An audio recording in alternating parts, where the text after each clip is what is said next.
This is the Art of Network Engineering podcast. In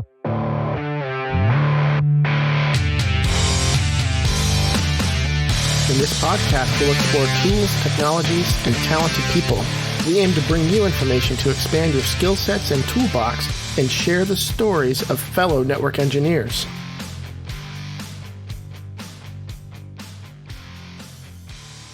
Welcome to the Art of Network Engineering. I am AJ Murray. And tonight, joining me is Andy. Andy, how you doing? Hello. Nice again. Oh my God.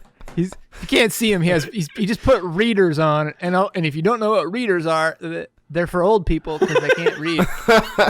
Is that you? Is that you, Ma? The icing on the cake is that the sticker is still on, which makes them extremely returnable at this point. I'm good, man. Must make it really easy to read out of with that sticker in the way.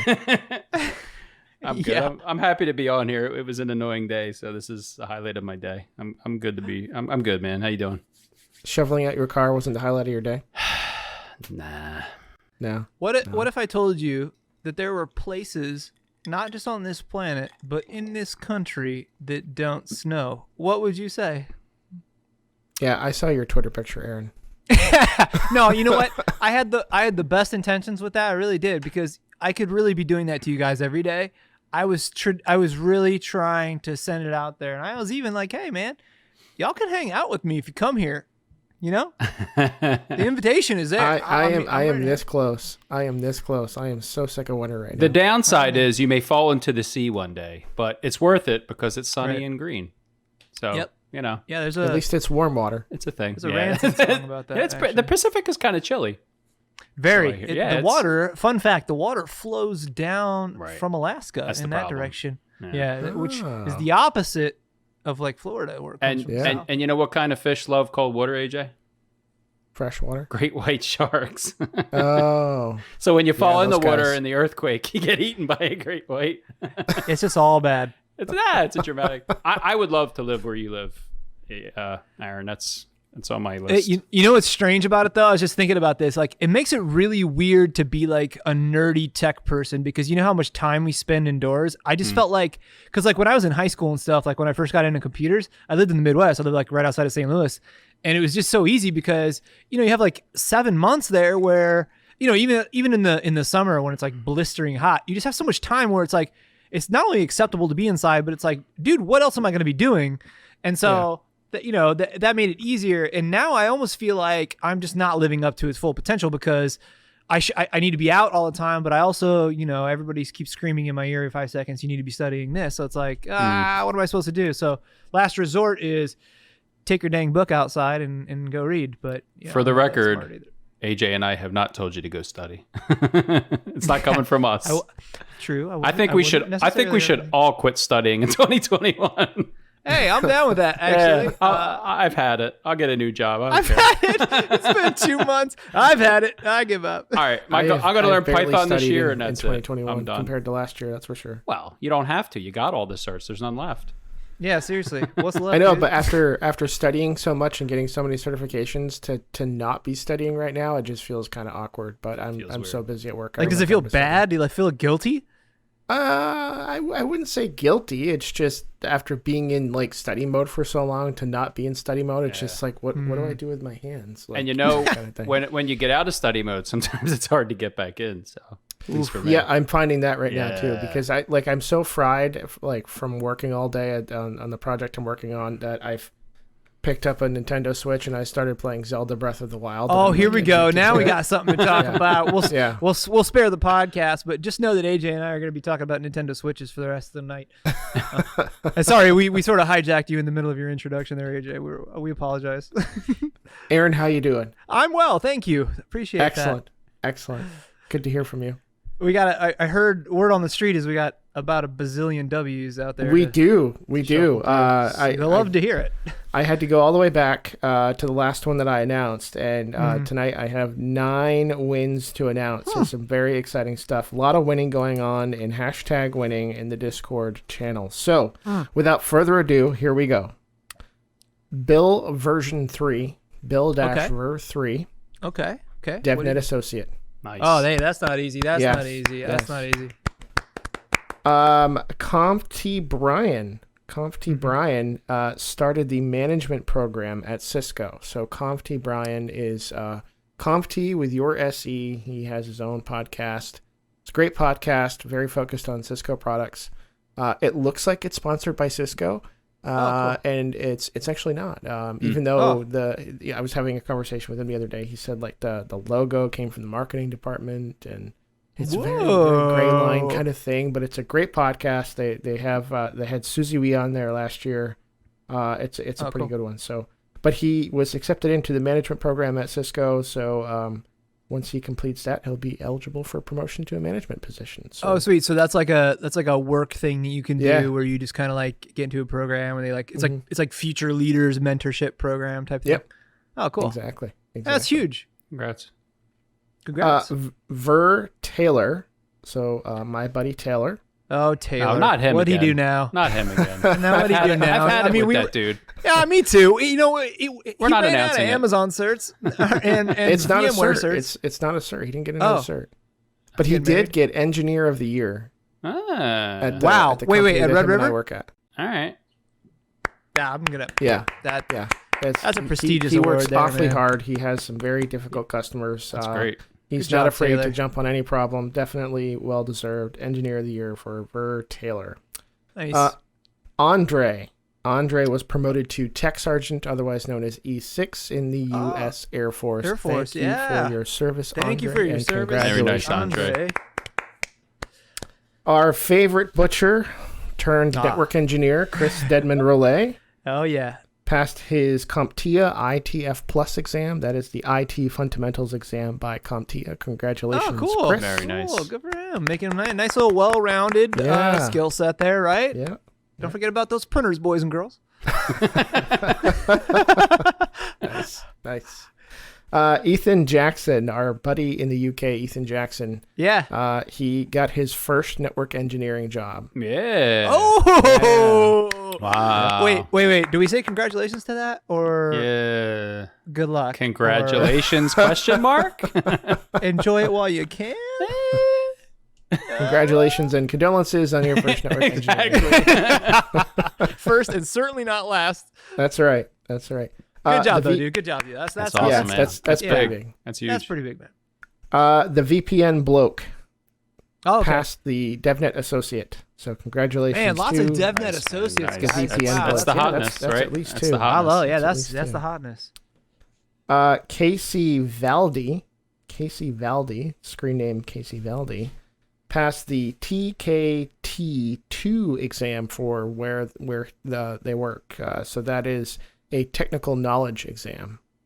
So is it like within his company? You Yep. mean?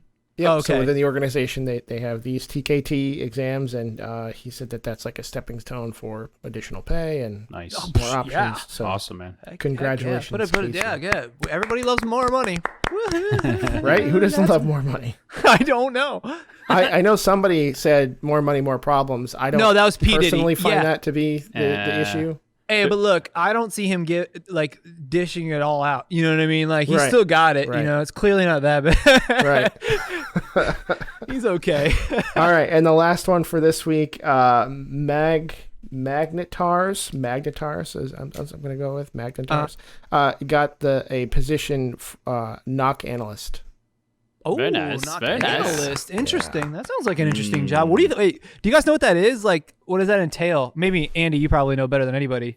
Are they just looking at like logs and like I would. no idea. I want to say it's an administrative knock role, but I could be totally wrong. I mean, I was in a knock and I was a network engineer, but Right. you know how it goes. They have all these different titles, of Right, different right. companies. He might be a knock guy. That's and true. Who knows? Right.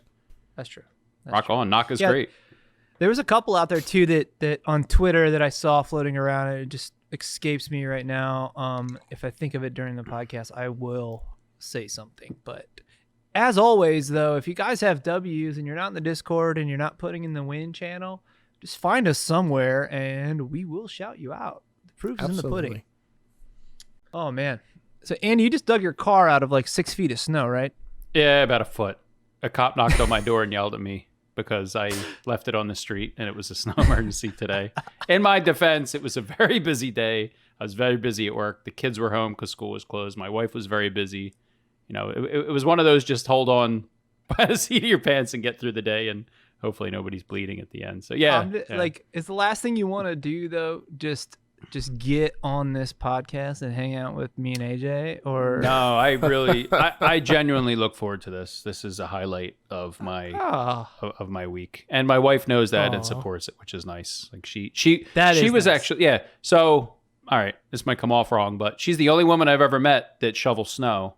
And when the cop knocked at the door, she told me she was going to go do it because she knows the podcast is important to me. So, oh my gosh, what that's a partner. That's when I texted you guys and said I'm going to be a little late because I gotta, I can't let that happen. But wait, you quickly changed that to just kidding. It'll be 5 minutes. Does that mean you sent your wife out there? Well, truth be told, I was so annoyed that I went into beast mode and just moved a mountain of snow. Yeah, really quick, and then gunned the gas through a pile of. Yeah, it was dramatic. It was dramatic to watch, and all the snow is now sitting in the middle of the street because I was pissed. Oh my god, that happens. That's why it went quickly. But it's funny. Like we were talking before the podcast started about like the weather and stuff, which is why that got brought up. And obviously, the first part of this when I was mentioning like being stuck inside and stuff, it's like, obviously we were all at some point just kind of like driven to stay at home. And I don't know if this is a coincidence or not, but have you guys ever heard the term CDN? Content Delivery Network? Yeah, exactly. Yeah. So have you not noticed, I don't know if like these programs got accelerated because we're all stuck here, but okay, so NBC Peacock, right? There was another one that came out, the Discovery Plus, right? That has all the HD TV and stuff like that. Oh yeah. Yeah, we signed up. Right? So Netflix was the stuff, first, right? Like they were weren't they kind of the first to market? Like, I think so.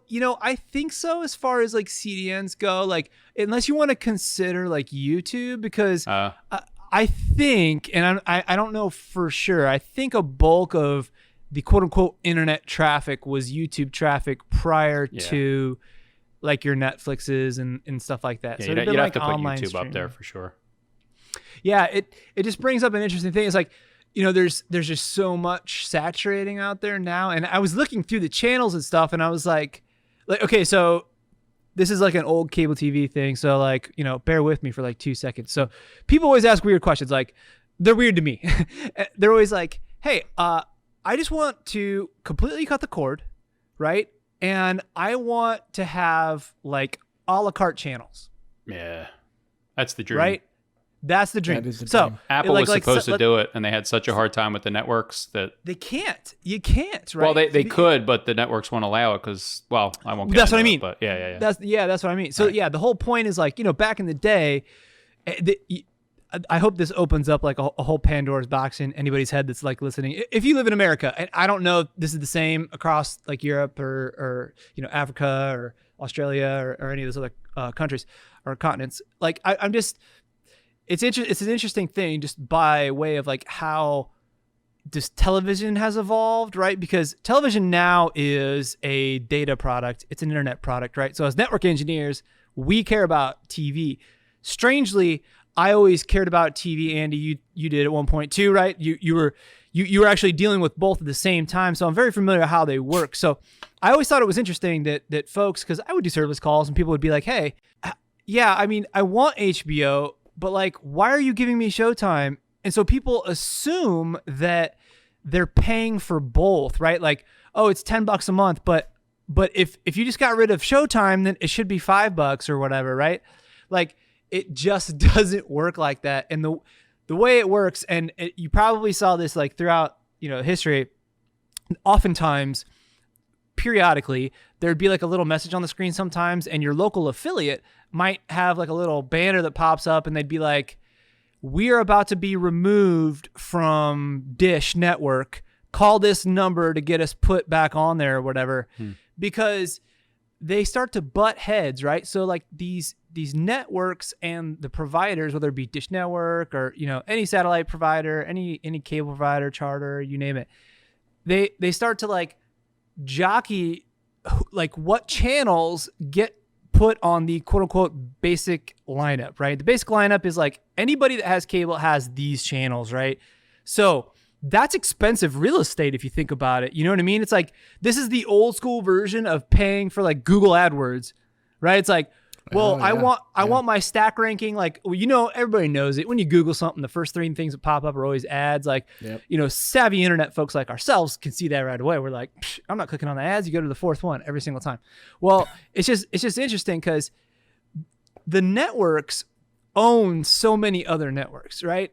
And you're starting to see that now. And I hope people like kind of like their eyes are opening to this. Like, and I brought up a couple. So Discovery Plus, right? The Discovery networks of channels is Animal Planet, it's HGTV, it's TLC, it's Bravo, I think. Yeah, I mean, just huge channels. So what they do is, if they have an underperforming channel, what they really want it to do is kind of ride their I guess, like, I was looking for a racing term there. Cash cow, there we go. I was thinking like a pony or something, like a pony, a one-trick pony. That doesn't make it. You're looking for cash cow. Yeah, I saw. Yes, I was missing the glasses. Oh god, that is. I mean, I have glasses on. Why am I so stupid? All right, so you're starting to see it, right? So there's a lot of under what I would call less popular networks that are on that stack, right? But as a service, when you, like, let's say you go out and pay for Discovery Plus, you'll get the whole umbrella of those networks, right? Good, bad, ugly. So knowing that, so everything's in Discovery Plus, just think that they being Discovery Channel has been trying to push all of that whole ecosystem of channels into the basic lineup for a very long time, right? Well, what's interesting is that you don't always know, like for the longest time, I never knew that Food Network and all of that was part of Discovery. Right. They don't tell you that on purpose. It's not obvious, you know what right? I mean? They don't have like the little Discovery logo on the Food Network channel. Like, so when we actually signed up for Discovery Plus service, because we don't pay for cable anymore, we just get high-speed internet. Mm-hmm. And it came with like all of these networks and all of these television shows. We're like, money. Yeah. So I wonder why you can't, and we probably don't have the answer. Maybe you do, Aaron, but so when I was a cable guy, this stuff didn't exist. I mean, maybe Netflix was around, but if you wanted to watch something, you had to go on your cable box, and you know, there was on demand. But yeah, since it's shifted now, I'm the same way. We cut our cord years ago, and we just have the high-speed internet, and now you have a cacophony of apps that you got to try to figure out what is where. And there's actually, if you haven't, I think it's called Real Good or something. The best app I've ever seen. So you can just put in a show or a movie, and it'll tell you what streaming service it's on. It's fantastic if you're a cord cutter. Interesting. Yeah, Real Good it's called. And they're not a sponsor or anything. But I guess what I'm getting at is, I wonder why you can't customize, because I probably wouldn't have cut the cord if I could just get what I wanted. I mean, what we're doing with all these streaming services, if the cable providers would have just allowed that, and there must be some kind of back end reason, like, why can't I get, you know, HBO, Nickelodeon, all the networks, and ESPN, and just let me pay for that? I don't know why that's not a thing. Like, well, you have to get the family package. Well, the family package doesn't have ESPN. Well, you can get a sports add-on. Like, it's just kind of a, you know, an upsell game thing they're doing? Kind of, but it's an upsell game from not the provider, not Dish Network, you know, not DirecTV, not the cable company, but the channel, back-end networks, right? Yeah, like, because to my earlier point, right? Some of those, like AJ, you said it straight up, like, I didn't know half these channels even existed, you know, right. and they know that too, and they know that channel probably wouldn't exist without the others, right? And they'll even do that where they like put the reruns on like the other channels, but it's like, it's such a different way to look at it, because now what you're seeing is they're all breaking apart to these little, almost like autonomous, like you said, just a ridiculous amount of apps that you gotta find out where is what. And here's the best part about it is, you're probably paying as much, if not more. Like, once you pay for all these apps, your Netflix, your Disney Plus, your HBO. You are. So we all cut the cord to save money, to not, and now we're paying just as much as we were. It. Right. And now it's a huge pain in the ass, because now you got to figure out where your show is. And like, you know, before I could just, I mean, you could talk into a cable remote now and say, hey, Game of Thrones, and it comes up. Good luck on your phone. Like, you know, and then you're fighting the Chromecast. It's, I don't know. I'm glad we cut the cord, but what's the benefit at this point? Like, at 2021, you're right. What's my benefit? I'm not saving money, I don't think. No, and you're not, right? Because you just named the entire economics behind it, and it's because each one of those quote unquote apps or streaming services had at least one channel on the basic lineup, right? And they all paid for that spot, And so since they all paid for that, like they had to like pass that on to the subscriber. And so it's like, well, no. If you get ESPN, you have to get the Disney Channel because the Disney Channel paid to be on the same section as ESPN.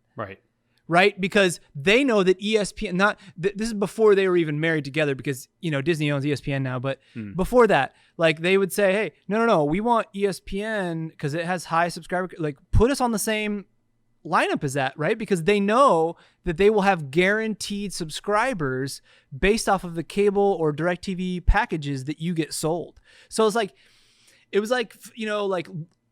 you guys watch Shark Tank ever? Like I always think about this, like, they always talk about stuff like this, kind of like not as detailed, but you pay like in grocery stores, you pay for like shelf space and stuff, right? And the shelf space in the cooler is so much more expensive because there's only so much cooler, right? So think of that as like the basics expanded, quote unquote. And then you have like your family, like you said, family pack has like these extra ones. Well, then guess what?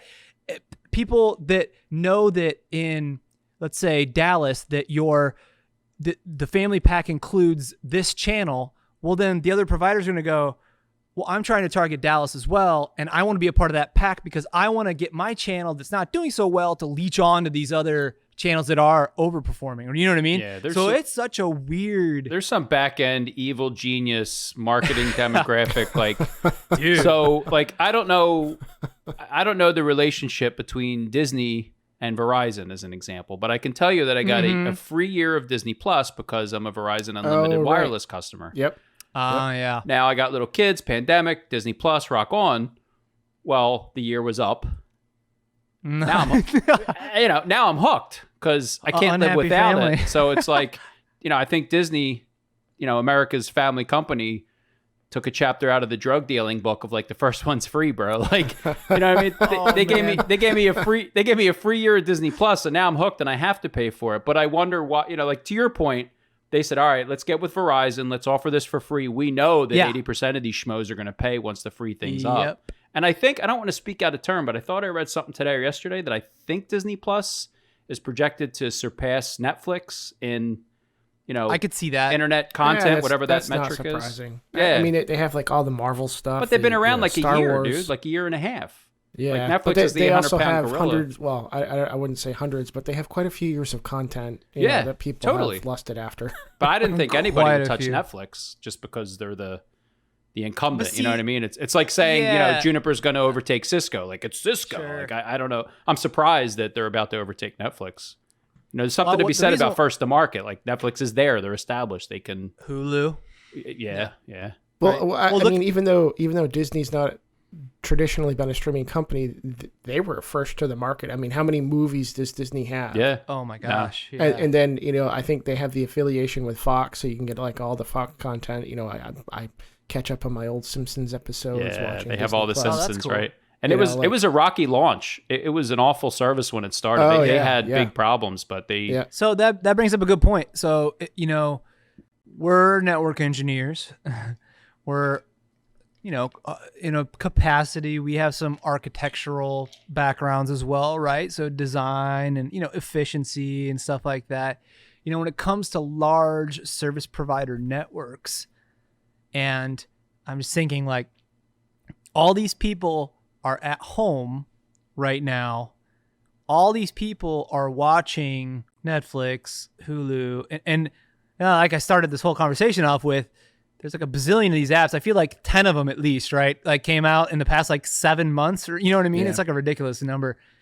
That's just saturating the network so much because it's video, right? So you guys, I'm sure AJ, you complained about this before, but you've hit the proverbial ceiling before, haven't you? Haven't you, Yes. friend? Yes. Did you get a nasty gram from? I did. From someone? Okay. Earlier this year. Yeah. What'd you do? So, okay, hold on. Before you say that, I, in the past, the only nasty grams I ever got were from back in the day. I was on IRC, if you guys are familiar with that, internet relay chat. Yeah. It was like, yeah. So I would download just like everything I possibly could illegally. Like, hey, come sue me, feds. Come at me, feds. Come at me, bro. But yeah, the only nasty grams I would get were from like HBO. I had no idea how they knew I was stealing stuff from them. You know what I mean? I mean, I wasn't like picking their pockets. I was getting it from somebody else, but you know what I mean? It was like HBO, like well, shows. I think you were getting it from somebody else, but I think that at one point the content producers were hosting content, and then when people downloaded, they're like, oh, they could see the IP address information and stuff, and then call them out. Well, let's call it out. I mean, your ISP can see everything you're doing unless you're running a VPN, right? Well, yeah. So they'll tell you they're like not looking, but they can see all of it.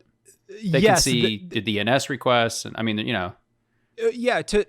I mean, the one thing to keep in mind is that if you have, like, if you think about the sub count in an MSO. So MSO means major service operator. I think I don't know to this day. I just say MSO all the time, but it means a cable company basically.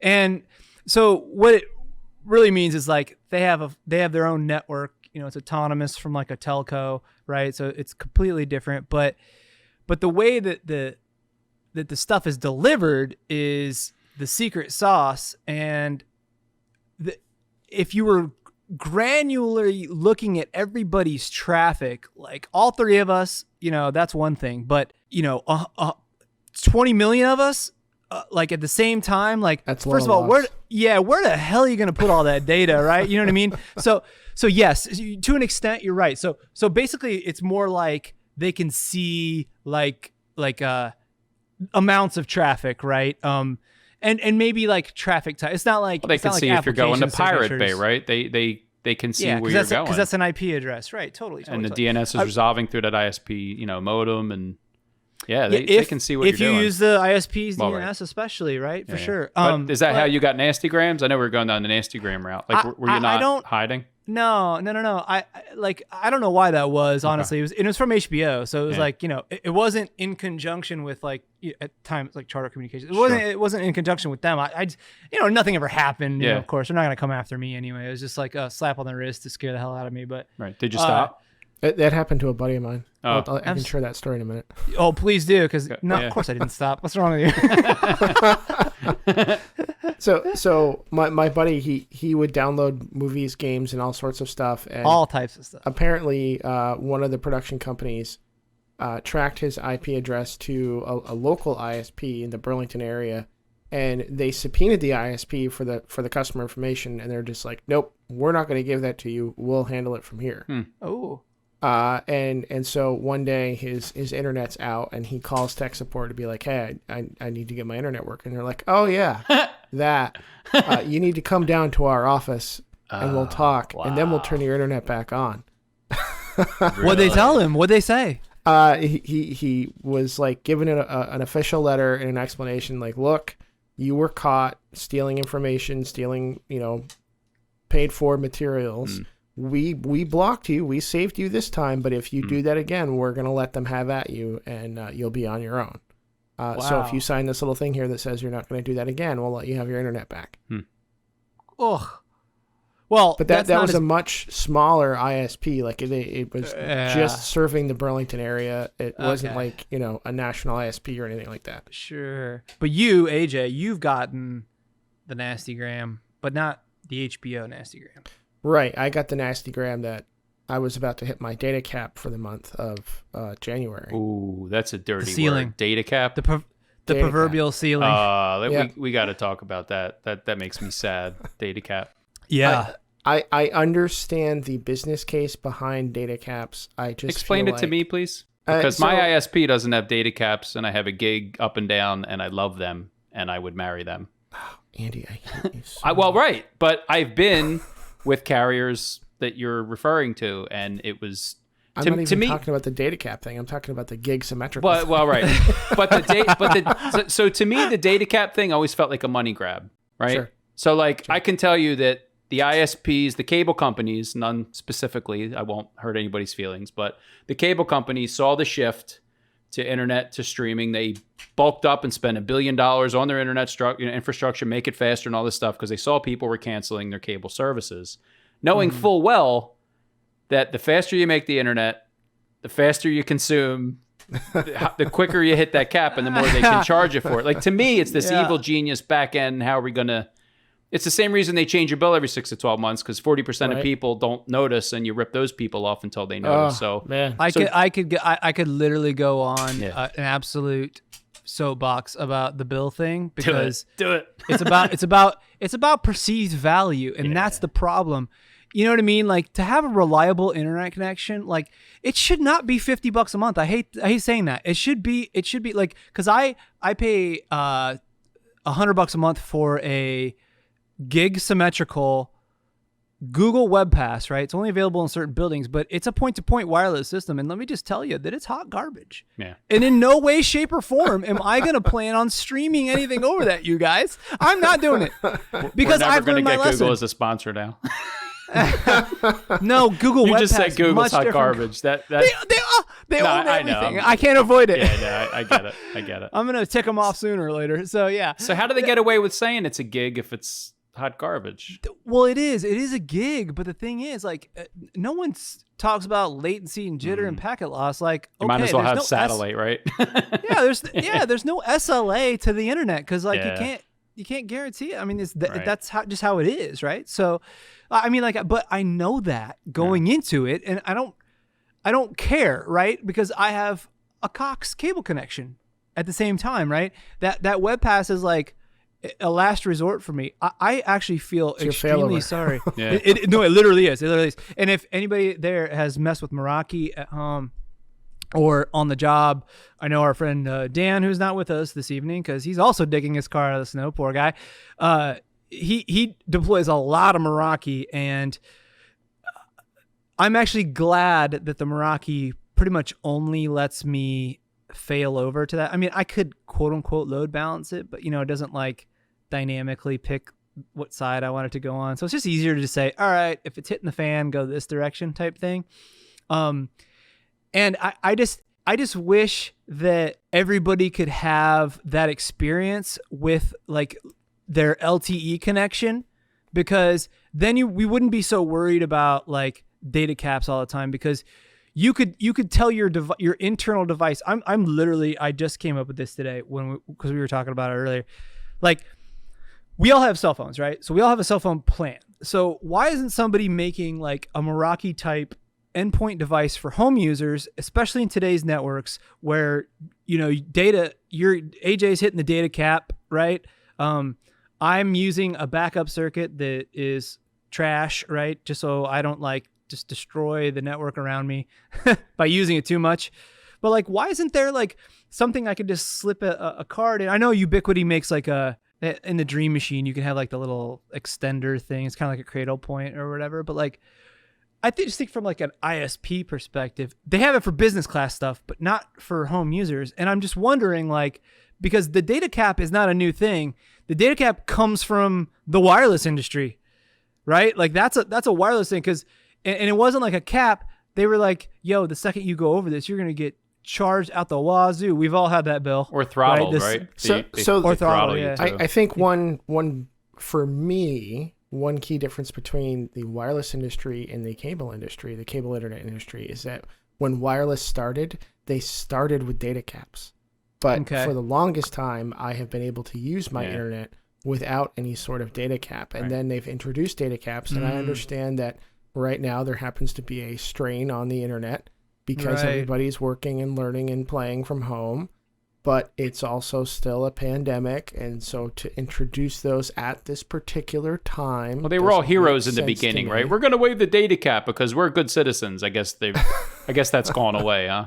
It's time to start charging people again. They've waived the data cap for the next 4 or 6 months or something like that. I think at least in the Northeast states are covered by not paying the data cap fees at least also through though August. If you think about this is an interesting side to this, because it's almost like devil's advocate. If you think about like your friend as an example, AJ, who is just crushing the network. So let's be clear about how the cable plant works real quick. So each one of the quote unquote nodes, right, which is really just a media converter, changes the fiber optic cable to the coax that goes into your house. That's all it does. And that being said, there's about 500 homes that are fed by each one of these nodes, okay, or each one of the sides of these nodes. So there's 500 people that are sharing the same frequency as you.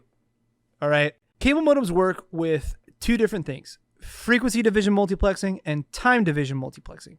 The important thing here is time division multiplexing, because in frequency division multiplexing, that's completely irrelevant if they're all using the same frequency, right? So they're all using the same frequency, and frequency, for those of you who are not familiar, is literally a TV channel.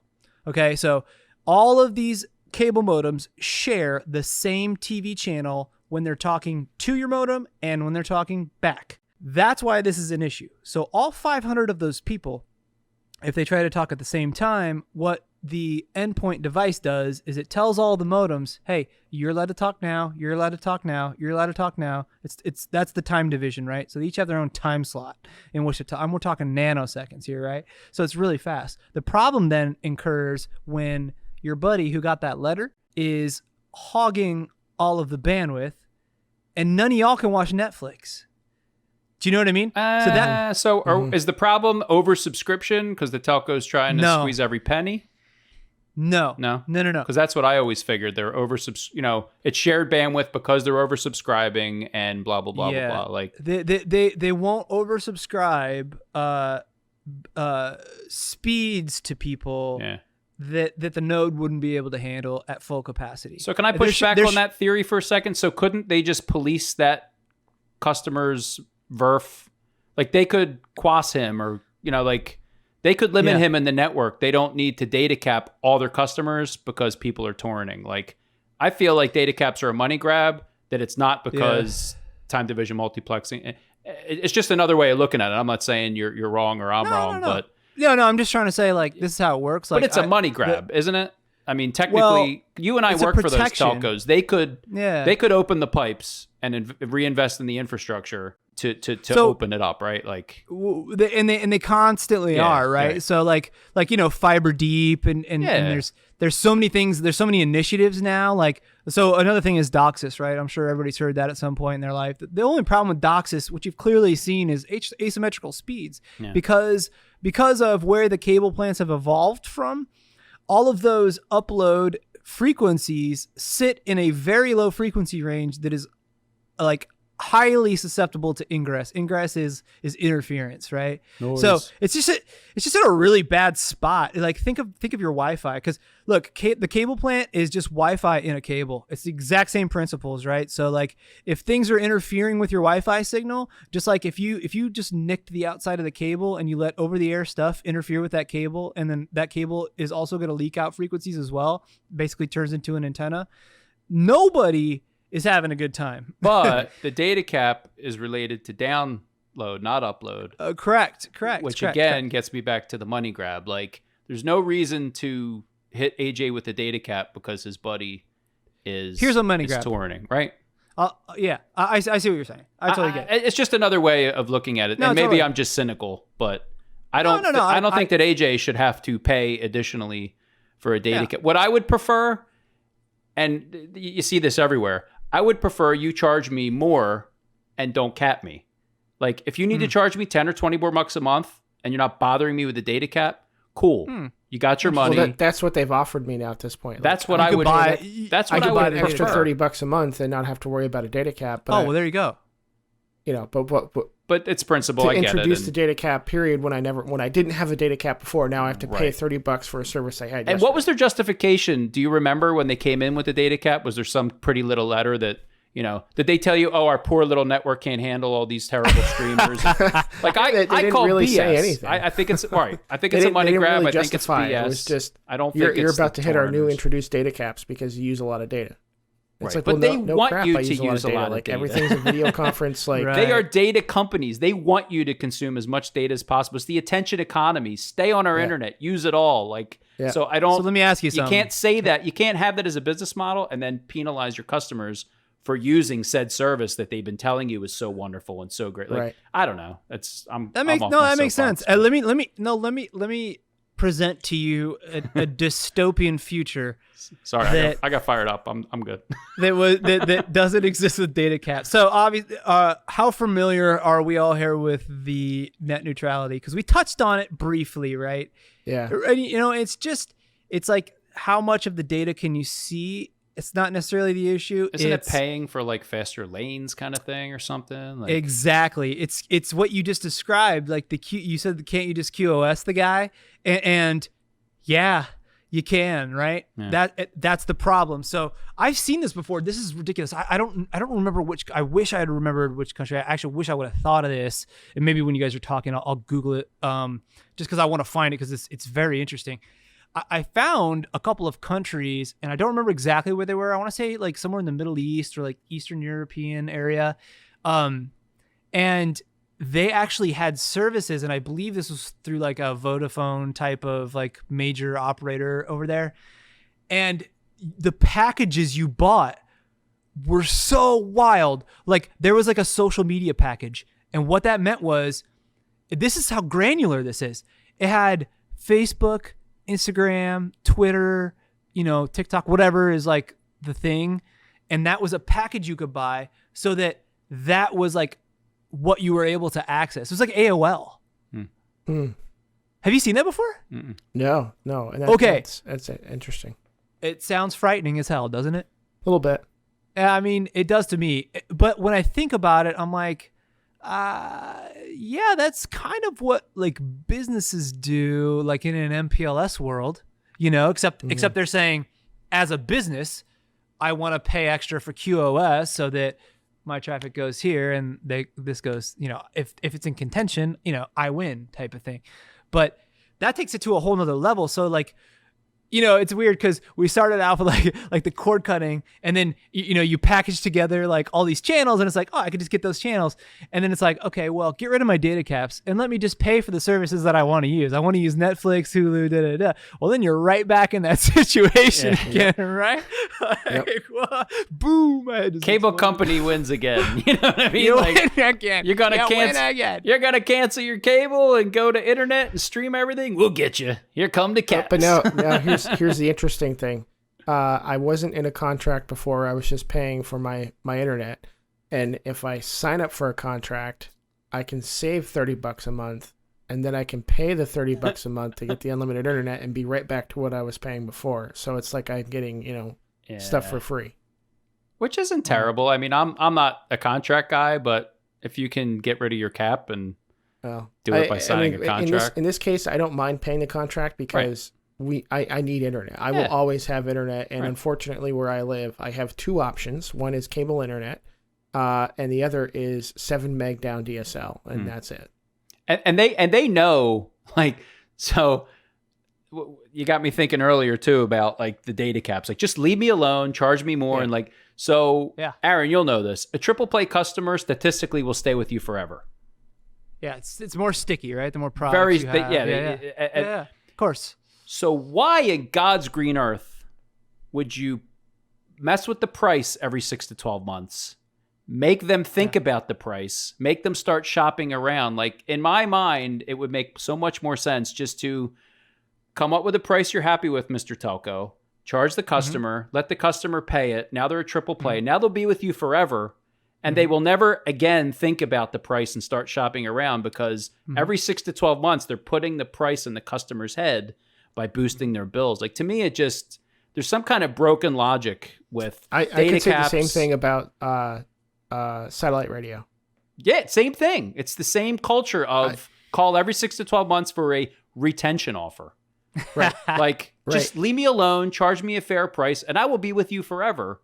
I even had that conversation because I signed up for a year for $5 a month, $60 for satellite radio. I was like, great. I don't listen to a ton of it.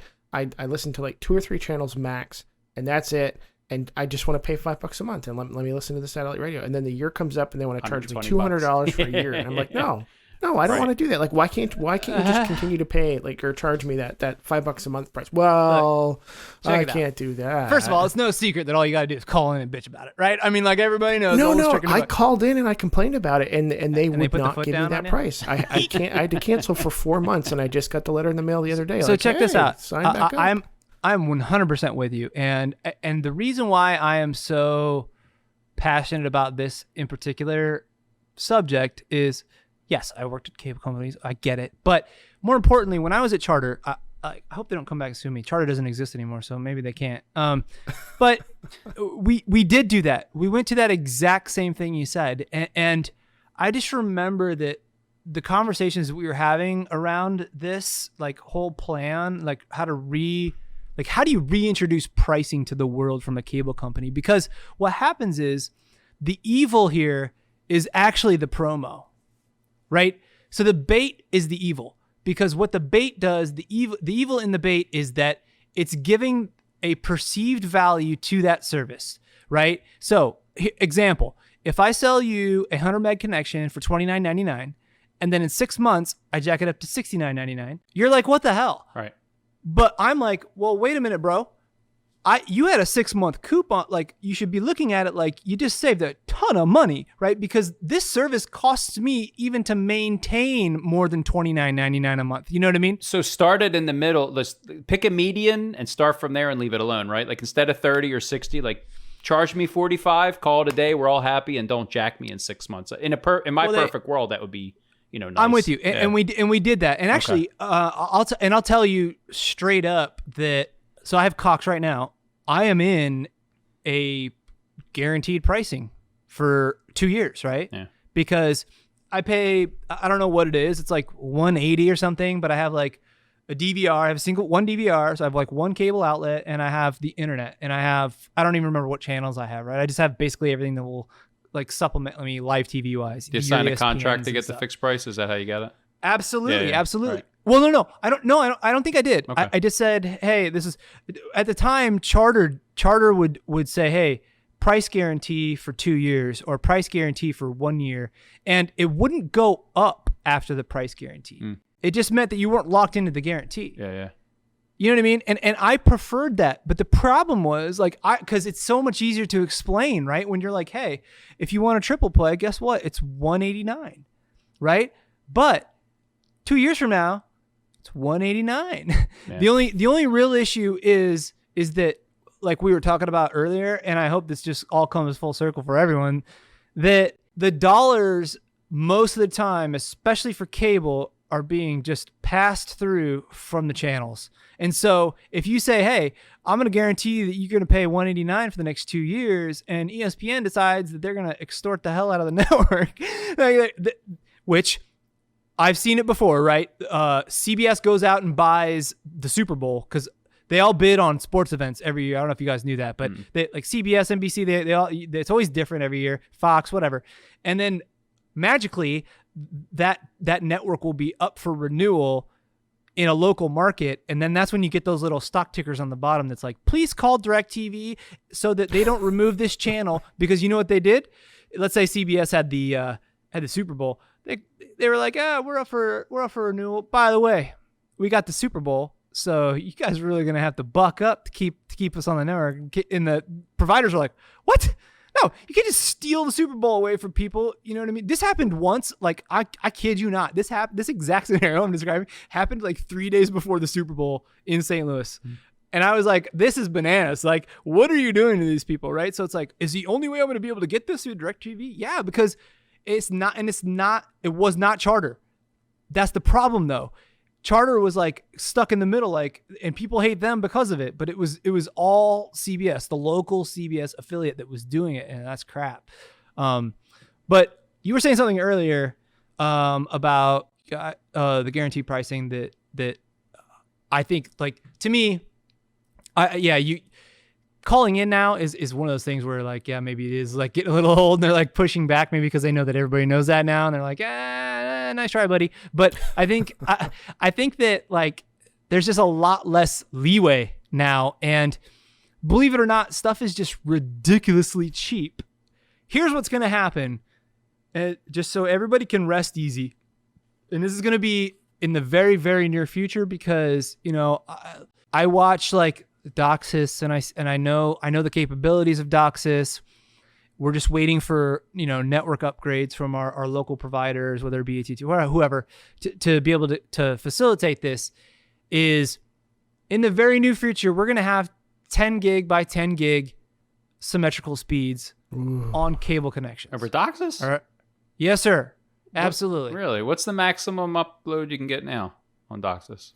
See, that's the thing that we never talk about this, right? Because of where the DOCSIS channel sits in the spectrum is like 100% of the issue. Oh, they got to move it higher.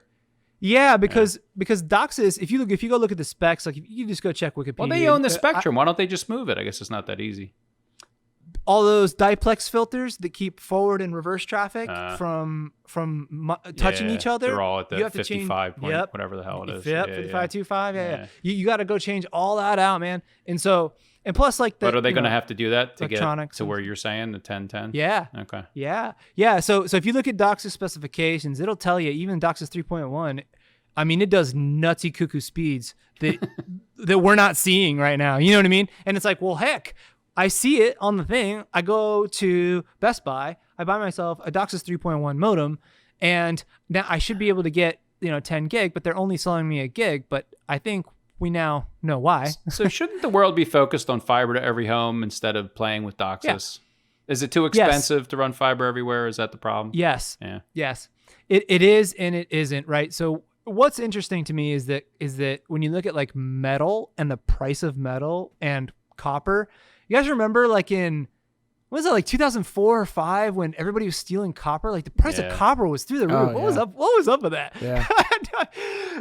But think about that. It would have cost more to build coax per foot than fiber at that time. That's crazy. Because of the cost of metal. Like that's weird. And so it wasn't necessarily just that. It was a combination of things. Like, so you have to have good endpoint devices, right? You do need to have some sort of because like we talk about, like, think you're in a multicast situation, right? So think about multicast. Like you need like the rendezvous point, and where is that? Like that probably has to be closer to the subscriber than it does the actual network itself. Additionally, all the stuff that we've been talking about previously is really the main culprit. All these quote unquote CDNs. If you use a CDN that's traditional, like Netflix, OG Netflix, like in 2007, 2008, you were going all the way through your ISP's network out to Netflix and then coming all the way back. And everybody was doing that until the point where Netflix was like, yo, we should probably talk about this because a bulk of our stuff is being sent to you guys. And, it's unnecessarily saturating the network. So introduce these CDNs, these content delivery networks, and moving them closer to the subscriber. So you're not saturating the network. However, you're always going to be saturating a portion of the network. Again, I'll reference like multicast. So like that rendezvous point, you're going to saturate everything until that rendezvous point, right? But hopefully it's like internal traffic and not going across the backbone. Like it would. That's the biggest issue, right? The backbone traffic. Cause like, hey, like let's save that for actual internet traffic. And what I think is maybe that, what we've maybe even learned just in the past like hour or so is that maybe some extent to net neutrality would be a good thing, or a lack of net neutrality. And hear me out here. So it's like, hey, are you a streamer or are you not? Right? If you are, you need to pay $10 more a month. But that's because we're sending all your traffic directly to content delivery networks, and it's right on our edge, and it's right here, and you're guaranteed to get that, right? And then everything else is just business as usual, right? So to just be able to delineate the two, and then they could do all types of crazy stuff by, you're like Andy, you're talking about like QoS and like being able to triage that to certain customers or whatever. But at this point, isn't everybody streaming? Like, isn't it a faulty argument to say if you're streaming? And I don't know. I have a problem with charging people premiums for I don't know. It makes me sad. Well, maybe you're looking at it backwards. Maybe it's you're not charging a premium for something, but maybe you're charging less for something else that's not as important. Like in my example, I'm not charging necessarily a premium to be on Netflix. I'm just going to charge you less for doing regular internet browsing. When I look at the revenue of telcos and Netflix, I mean, these people are pulling in tens of billions of dollars every year in revenue to pass on a cost to a customer, be it a data cap, be it a promo, be it you got to pay more because CDN. No, that's all. Well, look, I'm not making $60 billion a year revenue in Andy permitIPAndy.com. But all these companies. Wow, that was a shameless plug. Whatever. Like, Andy Laptop. I don't make a dime on it. Like, I'm just saying that the guy they want to charge premiums for, and all these things we're talking about. I don't have revenue. I'm paying my bills and saving for kids' college and stuff. So all we're feeling. I don't want to frame this as feel bad for these companies who need to charge us more because I don't think so. Pipes are too small or costs or whatever. No. Like they're making so much money. Reinvest in your infrastructure, fatten the pipes, and leave the customers alone. They're making money. No, hold on. I feel like Greg Farrow. Easy there, old man. Easy there. Look, let's differentiate revenue and profit. This guy. Profit's a whole other story because Netflix pays a ridiculous amount of money to have the stuff that they have too, so there's a give and take there. Like, yes, businesses are trying to make money, don't get me wrong. I get that. Like, just think about this though. No one is being screwed right now by an ISP. If you feel like you're being screwed, it's because you accidentally had a coupon when you started out. That's it wasn't an accident. The coupon was by design to lure you in. It was like bait. It was bait. Thank you. It was bait. Yeah, it was bait. Choose our words but I'll tell carefully. you. But like I said, the guaranteed pricing was tried, right? And no one liked it because they're like, that's too expensive. Why would I pay that much for internet? Yeah, right. Because the damage had already been done. They set up the whole thing. Yeah. If somebody at one point ever paid $30 for an internet, guess how much it cost? My neighbor paid. Yeah. Right. It's like the exact opposite of the wireless industry, because the wireless industry started out with, well, for $50 a month, we'll give you 100 minutes, and if you want nights and weekends, that's going to cost you extra, and if you want text messaging, well, let me get my menu out. And now it's like $50 a month, unlimited everything, and now the cable industry is trying to go in the opposite direction. Like, if you want social media, then you got to pay this price. If you want unlimited, then you got to add this price, and then they're going this way, Like, no, I'm not saying that they're doing that. I'm saying that's the dystopian universe of saving net neutrality. I actually Googled it not too long ago, and and I invite anyone to do this. If you just type net neutrality into Google and just do the Google image search, you'll get that was a very big topic of discussion under the Obama administration. Yep. Absolutely was FCC, right? All this stuff. Yeah. But you'll see like all these examples, right? Like of different packages. Like I'm just looking at one right now. It's over exaggerated, but like this is the point. So like there's like a playground package for $5, and that gets you access to like EA, World of Warcraft, Steam, stuff like that. And then you have like a $5 package that's for, I don't know if it's just like normal like web browsing. It's like Wikipedia, Google, WordPress, Flickr, YouTube, stuff like that. So I don't know. Like, but if something like that got turned on, to your point earlier, right? Like, can the ISPs see our traffic going through? Sure, they can. Of course, they can. But do they? Do they have the systems to facilitate really enforcing net neutrality? Manipulating. Right. Well, Because they enforce copyright would be through Instagrams, right? So they can, and they have. It'd be a lot more overhead to try to support something like that. Absolutely, and that's going to cost more money, right? Yeah. No, you're totally right. Because actually, what you just described is one of those pillars. I always say pillar of SD-WAN, right? Which is insights and control. So once you have insight, then you can begin to control it, right?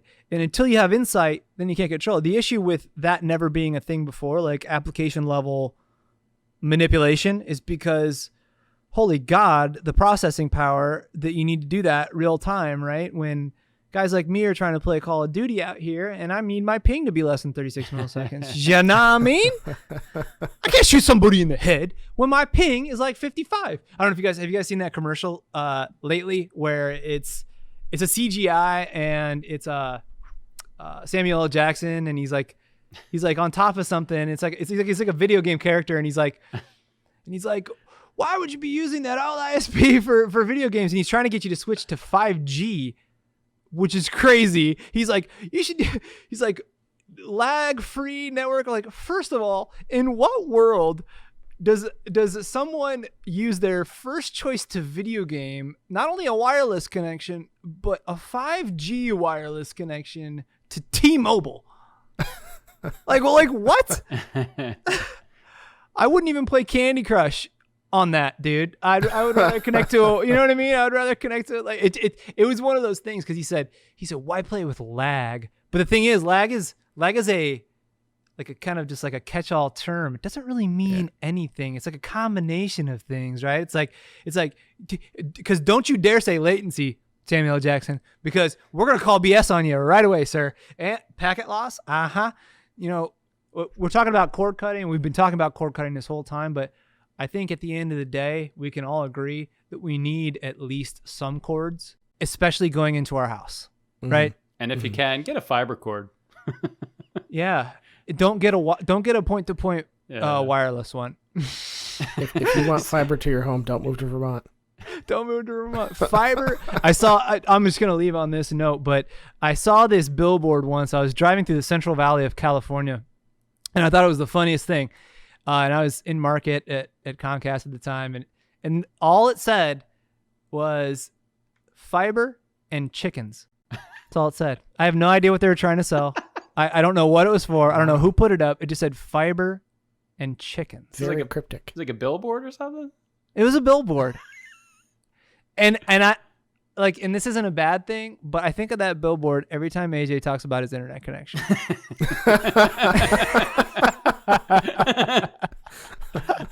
So anyway, any last words you want to leave the groups with, or our friendly listeners with? Thanks for participating in the survey, everybody that did. We appreciate that. Yes, yeah, and it's still ongoing. We're going to leave it up for a little while. I want to collect some more data. We've gotten some really great responses.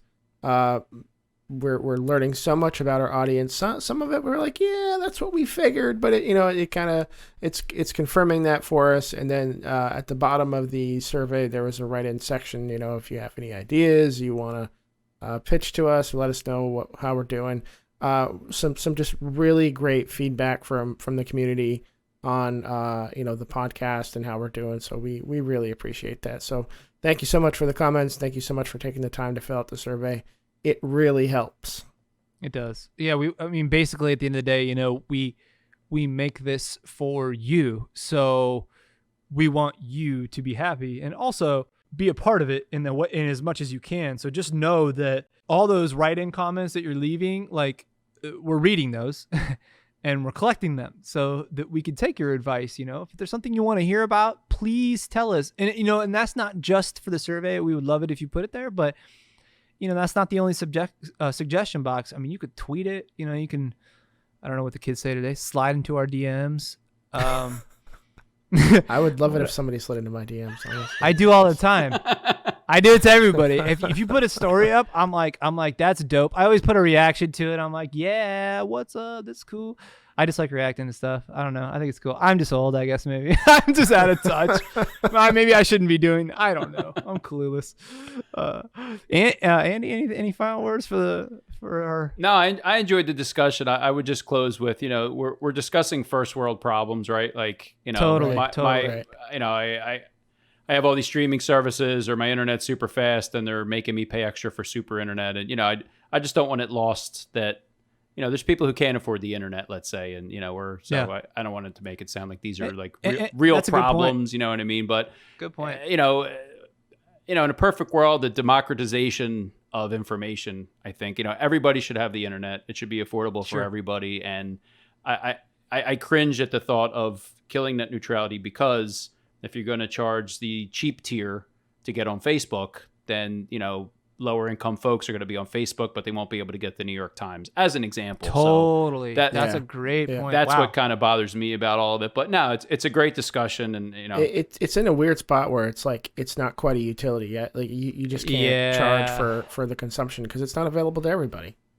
Right. And you know what? I'll say this too.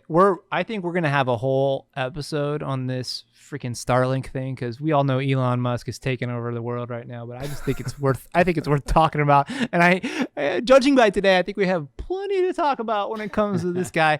I'm curious about Starlink, but I'm not $500 up front and $1,200 a year curious. Is that how much they want? Yeah. Wow.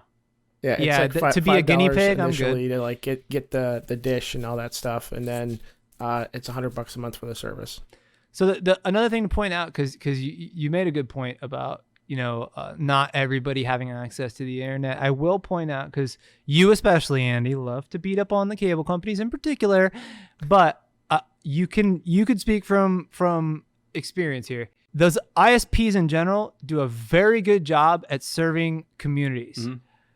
They do a very good job at donating, and like not just equipment, like I'm talking computers and Chromebooks and stuff like that. And they have lower, but also they have the community, low income, very affordable internet stuff. Exactly. I mean, it's not like a gig, right? But you're it's on. definitely internet. Yeah, you're on the internet. You're getting to the information. It's nothing to complain about. Yeah. And I will say, from like when I worked at Charter, every government building that we had cable that was pro bono, because, and I'm talking like, so you're waiting in the courtroom or a courthouse or whatever, and there's a TV in the corner, that was free to them, because that was like the government was providing a service and they felt like that was how they could help. I'll give you another example. If you're familiar with how the jail system works, they have pods. In the pod, there's usually a TV in the middle of the pod. It's usually free, right? Like they don't charge the jail for that, right? Because our tax dollars are paying for those things and paying for those government buildings to be open. And I know in particular, I'd be pissed if I saw them paying for satellite TV or cable or something, right? So they've been doing a lot of stuff for a lot of time. So I don't want to make it sound like, they're super evil or anything, but it is a business at the end of the day. But I think we would be doing a disservice if we did not point out all the awesome stuff that they do also for the community, because it's huge. And it's just too much to talk about, quite honestly. But yeah, fill out the survey, gosh darn it. And if we haven't made that point already, slide into our DMs, baby. Hey. We're over here like actually physically sliding, because we don't know what that means. Throw on my readers and slide into your DMs. Where do I slide into the DM? You got to put your cane down so you can slide your walker. You can't slide with a walker on, dude. Come on. That's why I got my tennis balls. Yeah, exactly. I got my tennis balls. They slide pretty good. Honey, get my tennis balls. You guys are too much. All right, everybody out there at TV land, thanks for joining us this time. See ya.